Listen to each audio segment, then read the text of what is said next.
ఇంట్లో చిన్నపిల్లలు ఉంటే వీడియో అస్సలు మిస్ అవ్వద్దు. పిల్లలు ఇంట్లో ఉన్నారు అంటే గోడల మీద గీతలు కూడా ఉంటాయి.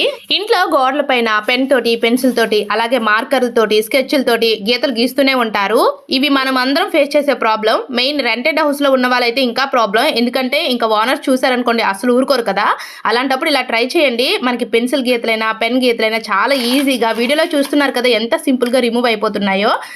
మనం లిక్విడ్స్ లాంటివి కొంటాం కదా, బట్ లిక్విడ్స్ ఏమీ కొనకుండా ఇంట్లోనే ఈజీగా మనము గోడల మీద ఉన్న గీతలను అయితే రిమూవ్ చేయొచ్చు. ఫస్ట్ ఒక బౌల్ తీసుకొని ఒక స్పూన్ వరకు కూడా బేకింగ్ సోడా వేసుకోవాలి. మీకు ఇంకా ఎక్కువ గీతలు రిమూవ్ అవ్వాలి అంటే క్వాంటిటీని బట్టి ఒక 2-3 స్పూన్లు బేకింగ్ సోడా వేసుకొని నిమ్మరసం కూడా కొంచెం వేసి రెండింటిని బాగా మిక్స్ చేసుకున్న తర్వాత ఒక బ్రష్ తోటి ఇలా గోడల పైన ఇలా రుద్దితే చాలు, చాలా ఈజీగా సింపుల్ గా రిమూవ్ అయిపోతాయి.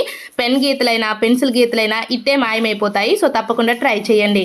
ఈ వీడియో యూస్ఫుల్ గా అనిపిస్తే లైక్ చేసి సబ్స్క్రైబ్ చేసుకుని ఛానల్ ని ఫాలో అవ్వండి. మరి గోడల మీద గీతలు మీరు ఎలా రిమూవ్ చేస్తారో కామెంట్ చేయండి.